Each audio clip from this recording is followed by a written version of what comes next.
I'm sorry, Mama, she whispered weakly into the darkness, voice barely audible. I tried, but I got lost. Adam returned home from his trip, immediately sensing something wrong. The house felt unusually empty, cold. He hurried to Lily's room, knocking gently, concern rising in his chest. Lily? He called softly. No response. He slowly opened the door, her bed untouched. Eyes landing quickly on the folded paper, his heart sank instantly. Adam unfolded the note, each word piercing him like a knife. Panic surged through his veins. No, he whispered desperately, fear gripping him tightly. Lily, what have you done? He rushed downstairs, frantically calling his staff. Voices rose with urgency as servants gathered around him anxiously. Find her, Adam commanded urgently, voice shaking with panic. Search everywhere. Call the police immediately. One staff member hesitated nervously. Sir, perhaps involving the police might... Adam cut him off harshly, eyes fierce and filled with desperate love. I don't care about reputation. I don't care what anyone thinks. His voice cracked painfully, full of raw, aching emotion. I just want her safe. I promised her mother I'd protect her. I can't lose her. The house erupted into urgent movement, but Adam stood still, clutching Lily's note tightly, his heart shattered. Lily sat quietly beside her mother's grave, rain softly falling around her. She was shivering, her clothes soaked, clinging to her thin frame.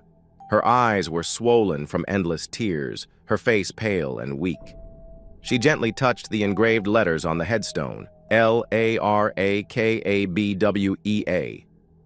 Faint sob escaped Lily's lips as her fingers traced each letter. Why did you leave me, Mama? She whispered, voice shaking.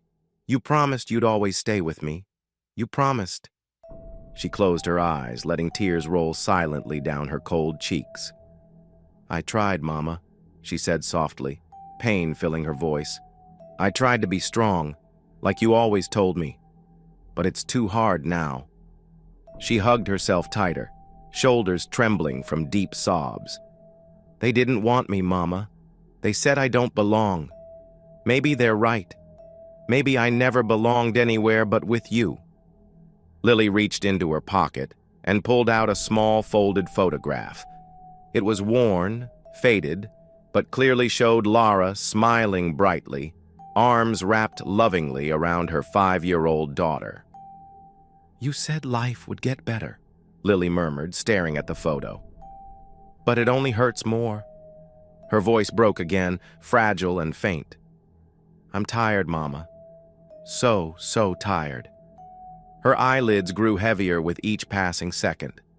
She felt weak, dizzy from days without food, nights spent wandering empty streets. Mama, she breathed out, barely audible now. Please, come back. Take me with you. Lily swayed slowly. The photo slipped from her trembling fingers onto the wet grass. Her vision blurred, the gravestone fading into darkness. Please, she whispered again, body slumping forward gently onto the grave, unconscious. Rain continued softly, silently falling upon her frail figure lying motionless against the earth. An older man, carrying flowers to his own wife's grave nearby, noticed her thin body lying on the ground. Child, he called urgently, running closer. Can you hear me? Wake up! No response.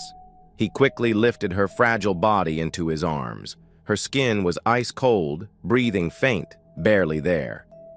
Hold on, child, he said softly, panic rising. Don't leave yet. He rushed towards his car, placed Lily gently inside, and sped toward the hospital. Later, at the hospital, doctors hurried around Lily's small body, machines blinking urgently. Nurses moved quickly, setting up IV drips, tubes, monitors.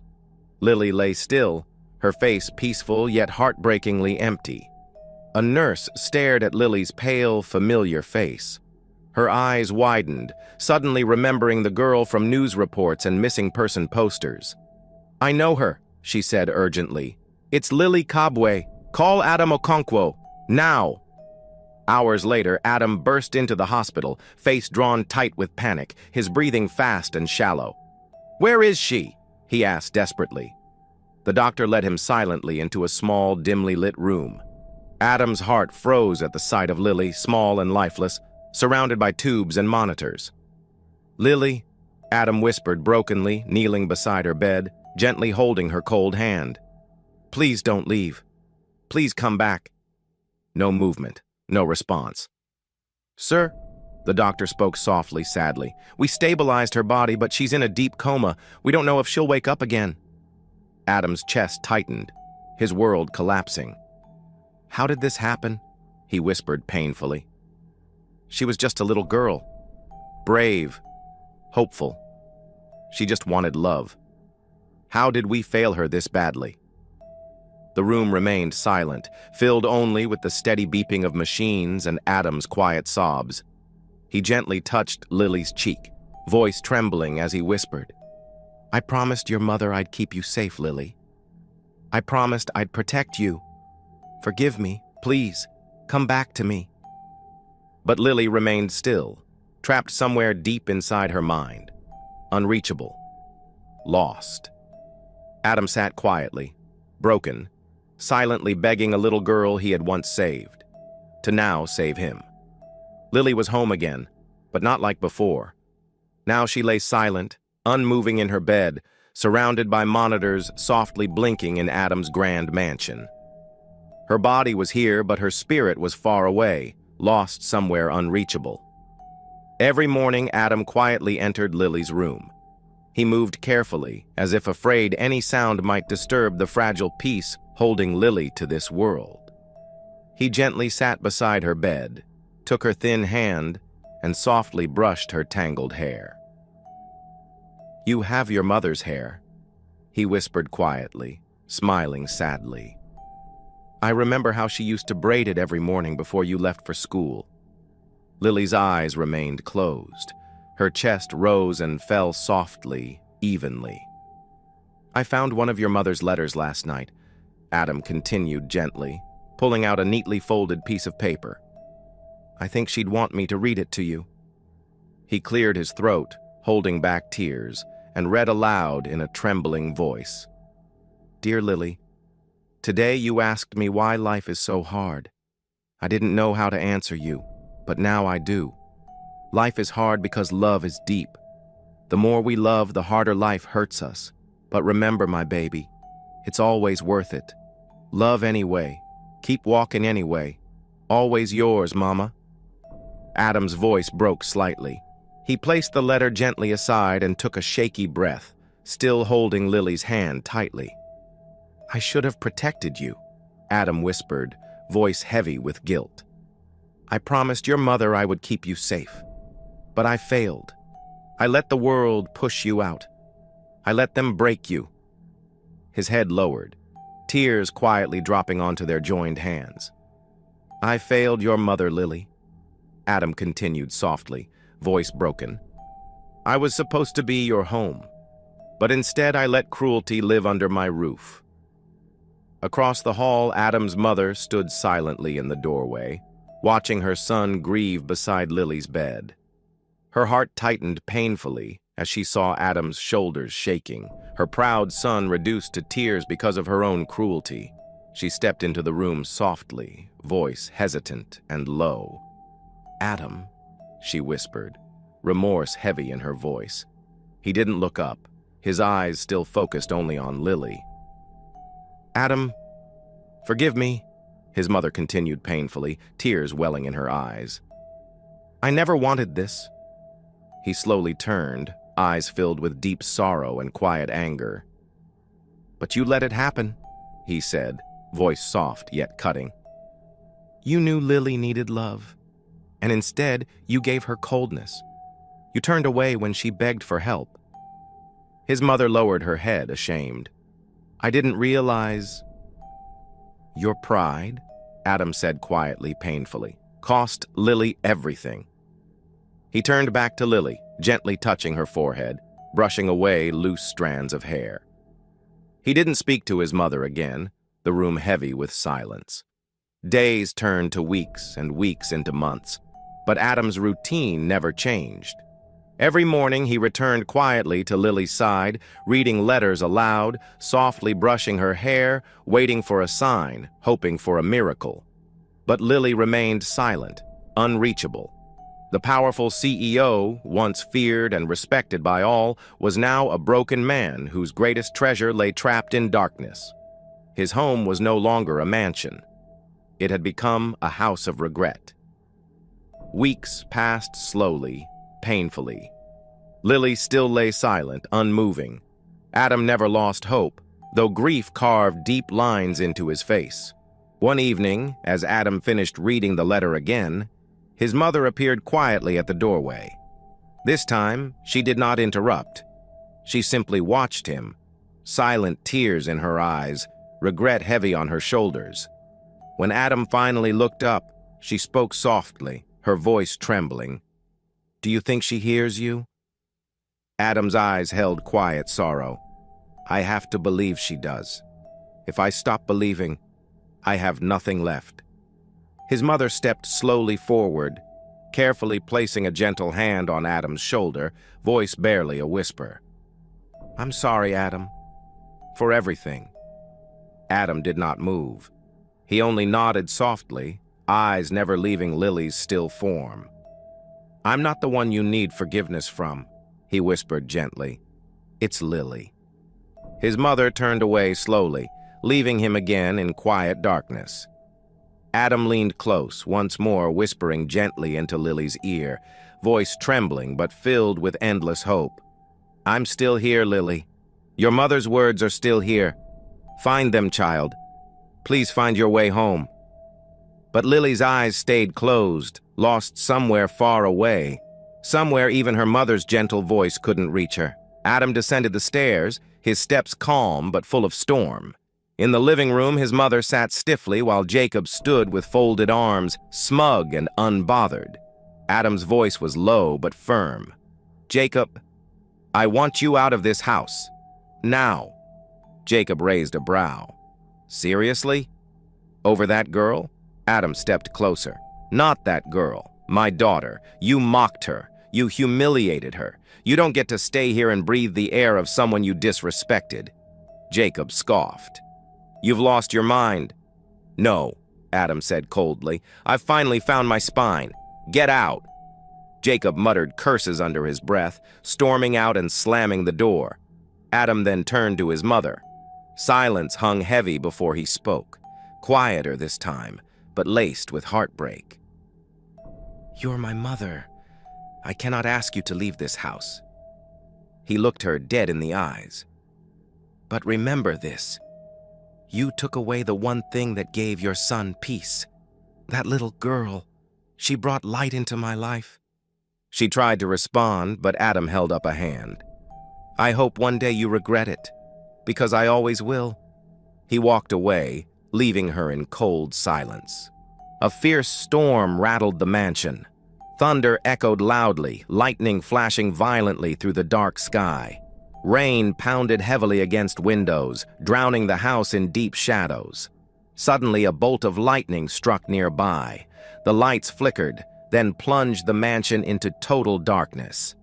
Adam's heart froze instantly, a cold panic gripping him. "Lily!" He rushed blindly through the dark hallways, stumbling desperately toward Lily's room. He burst through the door, the room illuminated only by lightning flashes. Lily's monitors beeped erratically, her breathing shallow and weak. "No, Lily, please!" Adam's voice cracked, trembling as he fell to his knees beside her bed, reaching desperately for her hand. "Not now, please! Don't leave me too!" The machines screamed urgently, lights blinking wildly. Adam sobbed openly, begging her brokenly. "Lily, stay with me! I can't lose you, not again! I promised your mother, I promised you!" A quiet, impossible sound broke through his words. Lily's eyelids fluttered faintly, slowly opening just enough for Adam to see a faint glimmer of life within her weary eyes. "Lily," he breathed in disbelief, tears streaming down his face. I'm here. I'm right here. She slowly moved her lips, her breath faint, barely audible. Adam leaned desperately closer, heart pounding, holding his breath as her weak voice whispered one final heartbreaking word, Mama. A single tear rolled gently down Lily's pale cheek. Then silence. The machines wailed sharply, heart monitor flatlining, a harsh reminder of Lily's final choice. No! Lily, please, no! Adam cried out, voice shattered by grief, gripping her limp hand tightly. Come back! Come back! But Lily was already gone, her peaceful face reflecting only quiet release. Adam bowed his head, shoulders shaking violently, pain crushing his chest as the storm raged outside. His mother appeared quietly in the doorway, tears silently falling, watching helplessly as Adam crumbled beside the girl he had once promised to protect. Forgive me, Lily, Adam whispered brokenly, tears mixing with hers on the silent sheets. Tell your mama. Tell her I tried. Lightning flashed again, casting brief illumination across the room, across Lily's silent face, Adam's broken form, and the letter on her pillow, now wet with tears. Lily's final breath had been her mother's name. Her final choice had been to leave a world that never understood her quiet courage. The mansion fell silent once again, the storm outside easing gently into a quiet rain, softly mourning a girl whose bravery once changed everything, but whose heart could not survive its own brokenness. A year passed slowly, softly. Mabasso Group was still a place of business, but now it held something deeper, Lily's memory. In the building's grand lobby stood a new statue, small yet powerful. It showed a 5-year-old Lily, holding a folder nearly as big as her body, her eyes wide with quiet determination. People stopped to look each day, reading the plaque beneath. Lily Cobway, her courage gave voice to the voiceless. Adam, quieter now, sadness always in his eyes, stood before a crowd gathered to honor Lily's memory. Lily taught me something, he spoke gently, his voice calm yet full of pain. She showed me courage isn't always loud. Sometimes it's quiet, gentle, carried in small hands holding big dreams. He paused, breathing deeply. Today, we launched the Lily Cobway Foundation. For every girl the world has forgotten, Lily's voice will speak. Where others see weakness, we see courage. Lily's life ended too soon, but her strength lives on. Later, Adam stood quietly at Lily's grave, gently placing a pack of chocolate milk beside fresh flowers. He knelt slowly, touching the soft grass that now covered Lily's resting place. I brought your favorite again, Lily, he whispered softly, smiling faintly through his sorrow. I remember how you always smiled when your mama brought it home.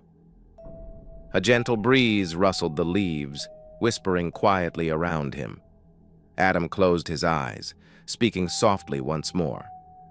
Tell your mama I did my best. Tell her that even though I lost you, I will never lose the memory of your courage. His mother approached silently, gently placing a comforting hand on Adam's shoulder. She didn't speak, but her quiet presence said everything. He slowly stood, nodding gratefully. They walked away quietly together, leaving behind the peaceful grave where Lily now rested. This wasn't just Lily's story. Every day we crush so many Lilies, with harsh words, cold hearts, silent judgment. Once, she was someone's whole world, and this world broke her. Please, my besties, be kind. You never know who's barely holding on. Which part of her story made you cry? If this touched your heart, subscribe to my channel. Let's keep telling stories that heal. It had been 5 years since Lily walked bravely through Mabasso Group's tall glass doors, clutching her mother's hopes in a simple folder. She was older now, 7 years old, old enough to understand whispers, stares, and cruelty. Fairy tales don't last forever, she had learned. Today was Lily's first day at another new school, an expensive private academy Adam chose specially for her. The hallway shone with polished floors and glittering trophies behind glass cases. Every student wore clean uniforms, ironed perfectly, their shoes spotless. Lily took a deep breath, trying to calm her nervous heartbeat. Suddenly, she felt the sharp gaze of curious eyes piercing her like needles. "That's her," whispered a boy, loud enough for Lily to hear. "The charity girl." She turned slightly, her eyes briefly meeting his, then quickly darting downward. A girl beside him giggled softly, folding her arms with disdain. "Yeah, my mom told me her mother begged the CEO for money. Now they both live in his big house. She's basically like his pet." Lily's fingers gripped the straps of her backpack tighter, knuckles turning white. She forced her tears back, fighting the sting of humiliation. Another boy stepped forward confidently. "She's nothing special," he scoffed. "Just Adam Okonkwo's little project." A hush of laughter rippled through the group, echoing in Lily's ears. "Look, she's gonna cry," whispered another girl, her voice sharp as ice. "Maybe Uncle CEO will buy her new friends too." Lily froze in place, shoulders trembling. A single tear escaped, rolling down her cheek. "Be brave," she heard her mother's gentle voice whisper inside her. "You belong wherever you choose to stand." Slowly, Lily wiped her tear away, taking a deep breath, gathering courage from places she didn't know existed. She lifted her chin slightly but didn't reply. Not today. The whispers still burned her heart, but she felt a tiny spark lighting inside her chest. "Tomorrow will be different," she promised silently, stepping forward, eyes still fixed ahead. Tomorrow, she would speak. Tomorrow, she would stand. But today, she walked quietly, carrying dignity beneath the pain. The next morning, Lily entered the assembly hall quietly, heart pounding, palms slightly damp. Rows of students stared, whispering, giggling. Yesterday's humiliation still burned fresh. She took a deep breath, forcing courage into her small frame. She remembered her mother's tired face after working late nights, Adam's gentle encouragement, and the strength she'd promised herself last night. A teacher tapped the microphone, voice echoing softly through the hall. "We have a new student joining us. Lily Kabwe, please come forward and introduce yourself." Soft laughter spread through the crowd, eyes gleaming with cruel amusement. Lily stepped forward, every movement heavy under their scrutiny. Her small hand trembled slightly as she took the microphone, then steadied herself. The whispers intensified. "She probably needs Uncle CEO to hold her hand," a boy murmured mockingly. Laughter followed sharply. Lily hesitated briefly, then raised her voice, surprising everyone. "You laugh at me," she began firmly, eyes now fixed bravely on the audience. Silence quickly spread. "You say I'm here because of pity." She paused, gathering courage from the silent hall. "But none of you know how hard my mother worked." Her voice trembled but stayed strong. "You never saw her cry when she couldn't afford medicine. You never saw how tired she was, working 3 jobs just to feed me." Absolute silence now filled the hall. Teachers exchanged stunned glances. Students shifted uneasily. "My mother taught me to dream, even when we had nothing." Lily's voice grew stronger, steadier. "She never begged anyone. Yes, someone gave us a chance, but we earned everything else ourselves." She took a breath, eyes now fiercely bright with defiance. "And if standing up for my mother makes me weak to you, then I'd rather be weak with pride than strong with cruelty." Her words hung powerfully in the air, echoing softly into every corner of the stunned hall. Slowly, she lowered the microphone. Silence lingered heavily. No one laughed now. Then, somewhere near the back, a quiet clap began. Another student joined cautiously, then another, and soon scattered applause echoed hesitantly. Yet others remained unmoved, eyes cold, unmelted by her courage. Lily expected that. She knew cruelty wouldn't vanish overnight, but today she had found her voice. She would never lose it again. As she walked back to her seat, chin held high, one girl leaned in and whispered gently, You're brave." Lily smiled softly, nodding. Today, courage had won. Tomorrow she knew she'd face battles again, but now she'd never fight them silently. The rooftop of Mabaso Group was painted softly by the setting sun. Warm hues of gold and crimson mingled gently in the sky. Adam stood near the railing, quietly observing Lara as she looked out over the bustling Lagos streets below. Over the past few years, his bond with Lara and Lily had quietly deepened. He loved them in silence, in gestures, in subtle acts of care. Today was Lara's birthday, and for the first time, Adam felt he couldn't hold the words inside anymore. He moved closer, heart pounding harder with each step, voice quiet and sincere. "Lara," he began softly, "there's something I've needed to tell you for years." She turned slowly, smiling gently, unsuspecting of the storm inside him. Adam took a breath, pulled out a small velvet box, opened it gently, revealing a delicate silver ring that shimmered softly in the evening glow. Lara's eyes widened, surprise mingling with deep emotion. "Adam," she whispered uncertainly. "I know we've never spoken of love openly," he continued, voice trembling slightly, eyes fixed tenderly on hers. "But I love you, truly, deeply." Lara's hands began to tremble. Her breathing grew shallow.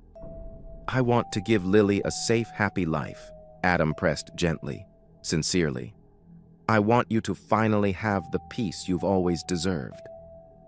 For a moment, everything was still. Only the gentle wind stirred between them.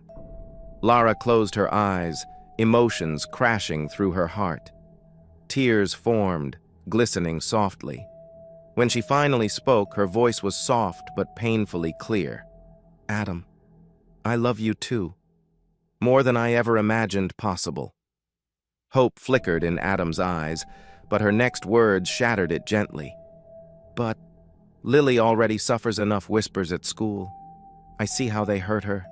She's strong, but she's still just a child." Her voice shook now, tears slowly escaping. "If I marry my boss, she'll forever be seen as a charity case, as someone who can't survive without favors." Adam's heart visibly broke, his gaze lowered to the small ring in his hand. "I can't choose my own happiness," she whispered painfully, "over my daughter's dignity." She reached out gently, closing the velvet box softly in his hands. Adam stood frozen, his eyes deep with unspoken grief. When he finally managed to speak, his voice cracked quietly. "I understand, Lara," he murmured painfully, forcing a gentle smile. "You're a mother first, above everything. That's one of the many reasons I fell in love with you." Lara's tears fell freely now, her heart aching. "I'm sorry, Adam," she whispered brokenly.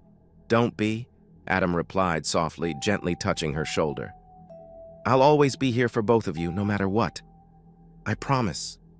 He stepped back quietly, heart shattered, but his love unchanged. 10 years passed swiftly. Lily had blossomed into a brilliant 18-year-old, confident and articulate.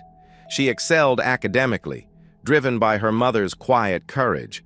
Life finally seemed stable, until one quiet morning shattered everything. Lily stood in the kitchen preparing breakfast when she heard a loud crash. Her heart froze. "Mama!" she called urgently, rushing toward the sound. She found Lara on the bedroom floor, unconscious, skin pale as marble. Lily's world spun violently. "Mama!" Lily's voice trembled, frantic tears forming instantly. "Wake up! Please wake up!" Hours later, in a sterile white hallway, Lily paced anxiously. A doctor approached her slowly, expression somber. "Miss Kabwe," he began gently, hesitation in his voice. Lily looked up sharply, desperation etched on her young face. "What's wrong with my mother?" she asked, her voice shaking. "Please, tell me she's okay." He sighed deeply, compassion filling his eyes. "Your mother has stage 4 cancer. It's spread too far. There's not much time left." Lily staggered backward, her hand flying to her mouth, tears spilling uncontrollably. "No," she whispered brokenly, shaking her head in denial. She can't die. She's my everything. She's all I have left." The doctor reached out softly, placing a folded note gently in Lily's trembling hands. "She knew this day might come," he murmured softly. "She asked us to give this to you, just in case." Lily stared numbly at the note, hands trembling as she unfolded it. In Laura's familiar handwriting, now weak but still clear, were simple, powerful words. "My darling Lily, I have done my best, but now you must trust Adam. Go to him. He will help you now. Forever loving you, Mama." Lily's knees buckled. She sank to the cold hospital floor, clutching the note against her chest, grief pouring from her heart. "Mama, please," she whispered desperately, voice barely audible through her tears. "Don't leave me alone." Around her, the hallway blurred.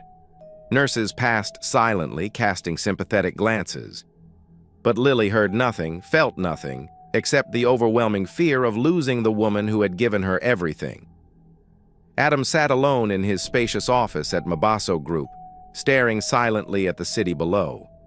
5 more years had passed, yet his heart remained unchanged, still bound quietly to the woman who had gently refused him, whose memory he cherished above everything. The door opened softly. Lily stood there, now a poised young woman of 18. Her eyes were red, face pale with exhaustion, grief etched deeply into her features. Adam rose immediately, concern evident in his eyes. "Lily," he whispered gently, stepping toward her, sensing tragedy. "What's happened?" Her voice broke, shaking with desperation. "Uncle Adam, it's Mama, she's dying." Adam's breath stopped momentarily, eyes widening, pain gripping his chest sharply. "No," he murmured, visibly shaken. "Lara."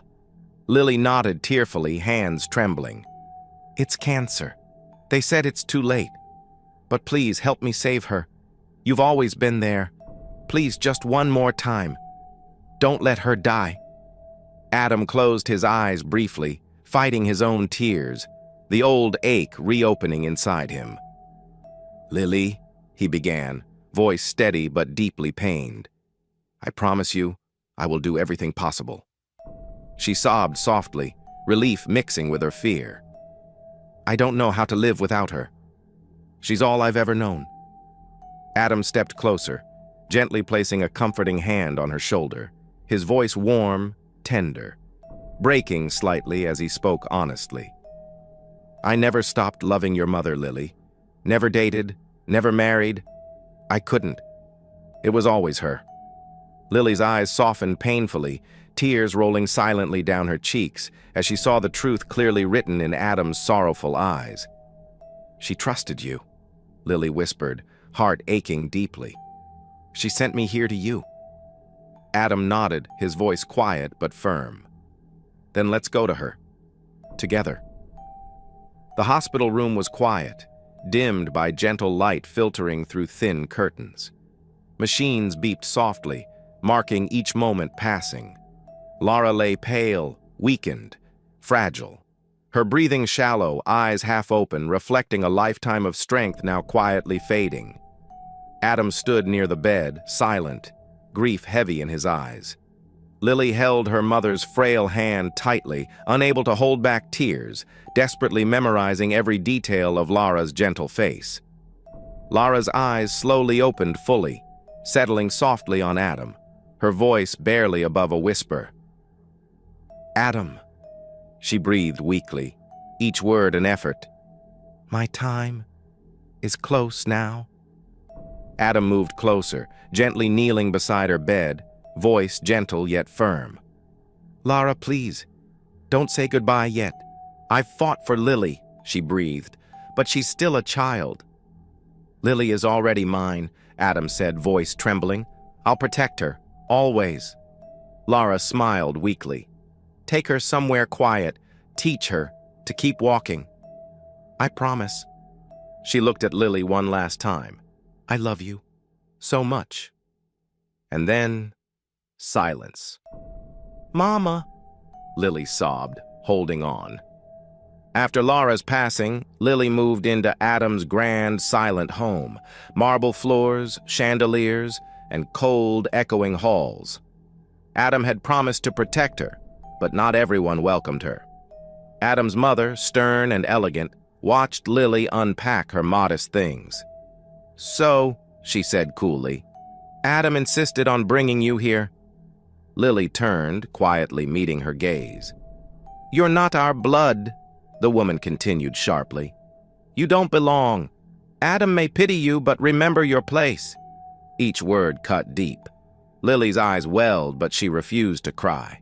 She gave a faint smile. "I understand," she whispered. The woman walked away, heels clicking coldly on marble. Left alone, Lily sat on her bed, clutching a worn photo of her mother. "I'll be okay, Mama," she whispered. "I promise, I'll find my place." Adam was away on business, and without him, the house felt colder than ever. Elegant, yes, but painfully empty. Late one night, as Lily quietly finished her studies in the small guest room, footsteps approached. Adam's younger brother, Jacob, a spoiled, bitter young man, appeared silently in the doorway, eyes cold and filled with contempt. "You think you belong here?" Jacob sneered harshly, stepping closer. "You think you're special? You're nothing more than Adam's pity project." Lily slowly stood, backing away, heart pounding with fear. Her voice shook as she tried to remain calm. "Please leave, Jacob. I don't want any trouble." Jacob smirked cruelly, stepping forward aggressively, blocking her path. "Say something else. I dare you," he whispered threateningly. Terrified, Lily backed up further until she felt the cold wall behind her.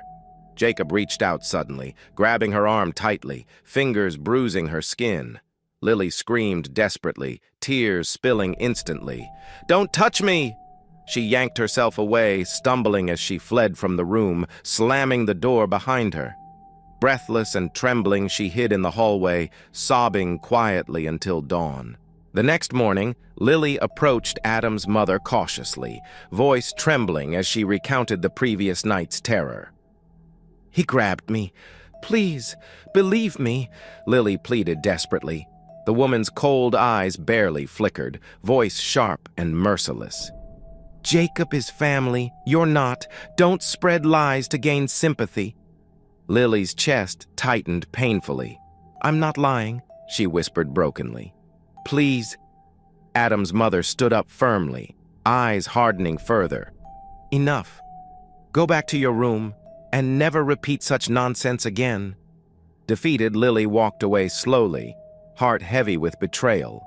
Alone once more, she curled up on her bed, silently weeping, feeling utterly trapped. Late at night, under the veil of darkness, Lily quietly gathered her things. Trembling hands packed a small backpack, a notebook, a few clothes, her mother's photograph. Each movement felt heavy, yet determined. She paused briefly at her desk, scribbling a short note with shaking fingers. "I don't belong in that house. I just wanted a home. Please don't look for me. I'll be okay. I just need air."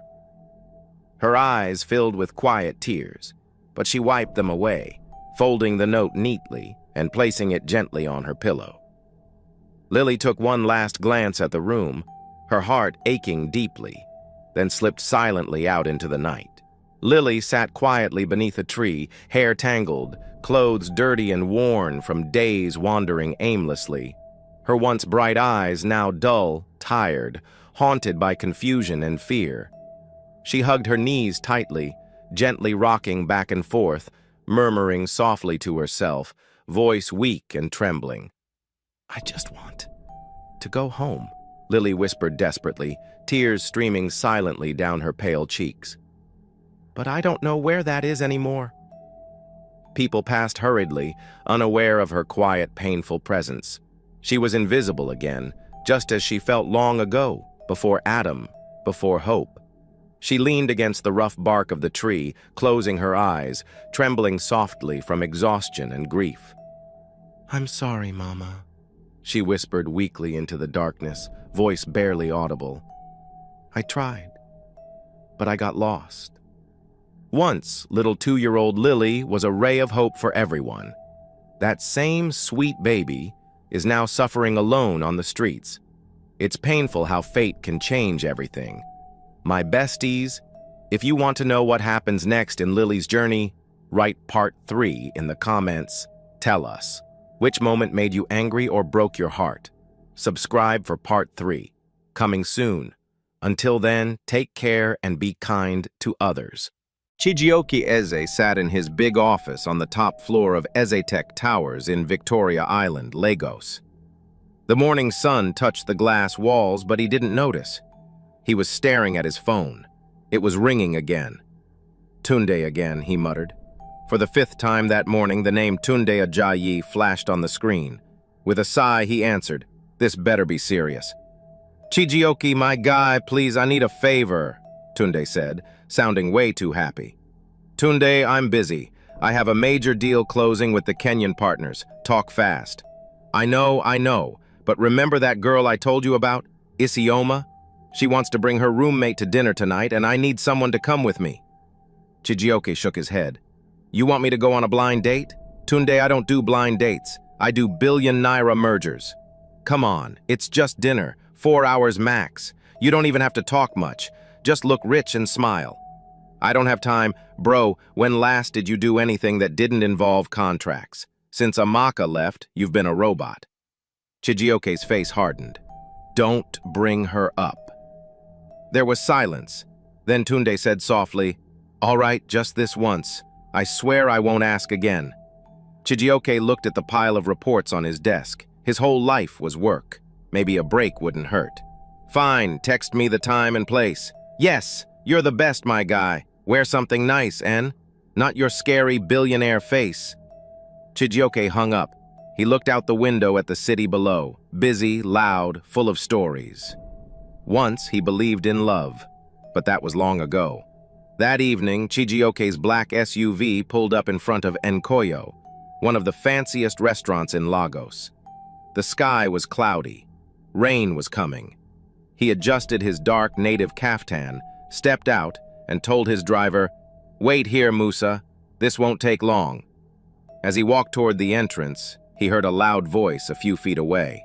"I gave you a 5,000 naira note," a woman was saying. "The fare was 1,800 naira, and I gave you more than enough."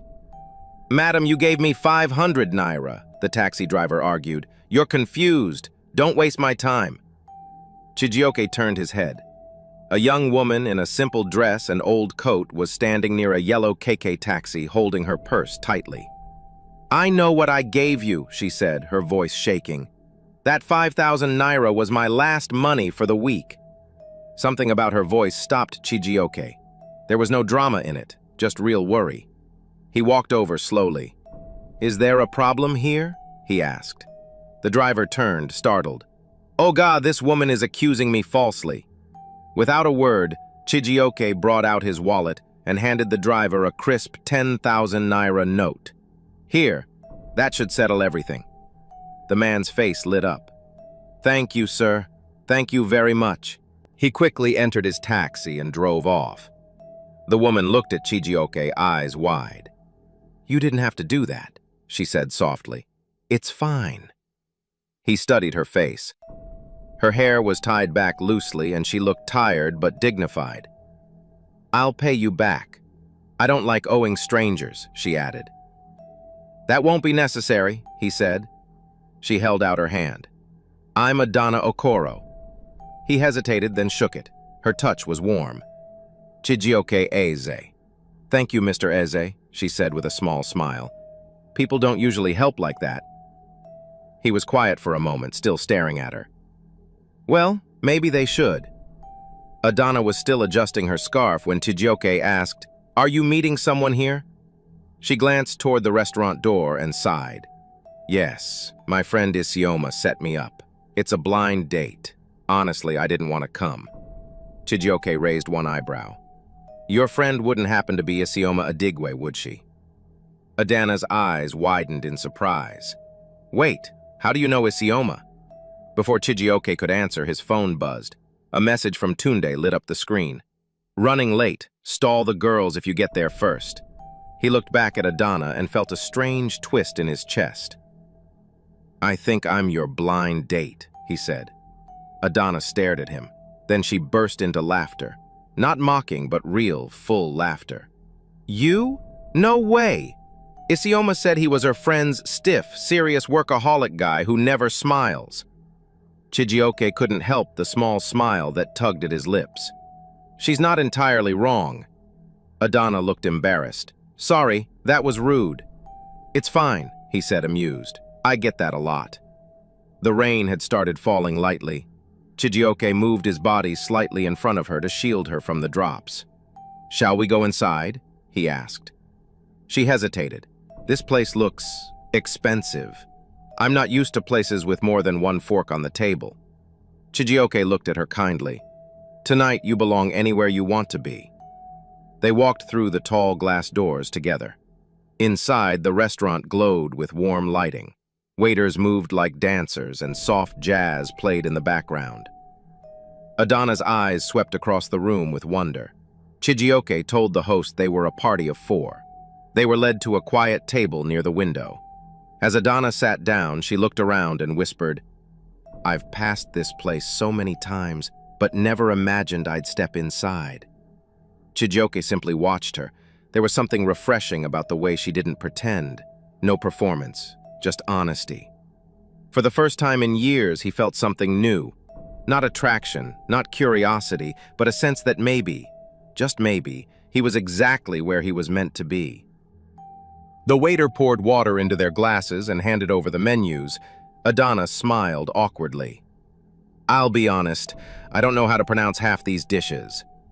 Chijioke chuckled. Just pick whatever you're comfortable with. Don't worry, no one here is judging you. She nodded, still scanning the options carefully. I'll have the garden salad, it looks safe. When the waiter left, Adana leaned forward. So, what do you do exactly? Besides rescuing strangers from angry taxi drivers. I run Ezitech, Chijioke replied. We design solar energy systems for parts of Africa without steady electricity. Adana's eyes lit up. That actually sounds amazing. Most of my students live in areas where the light goes out more than it stays on. You're a teacher? Yes, kindergarten. It's not fancy, but it's what I love. Seeing a child write their name for the first time. That's magic to me. Chijioke blinked, surprised by how genuine her words were. Most women he met talked about luxury travel or shopping in Dubai, not children sounding out letters. That's rare, he said, to find someone who finds joy in something so simple. Adana smiled. Happiness isn't about having more, it's about finding purpose. Just then, Chijioke's phone buzzed again.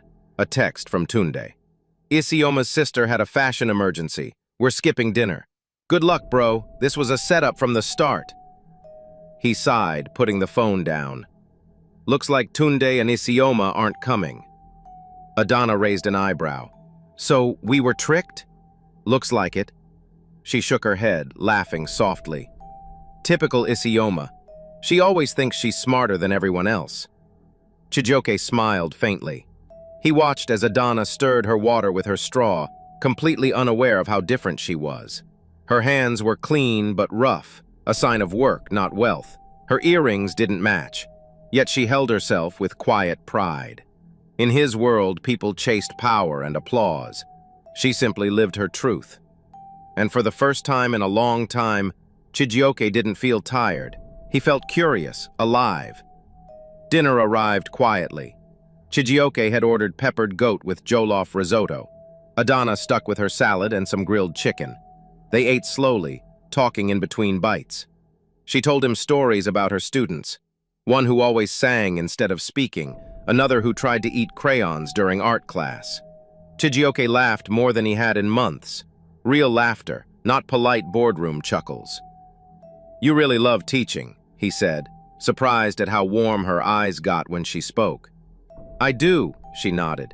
It's not glamorous. I sometimes pay for supplies out of my own salary. But when a child who couldn't read starts sounding out words, it makes everything worth it. The waiter came to clear the plates.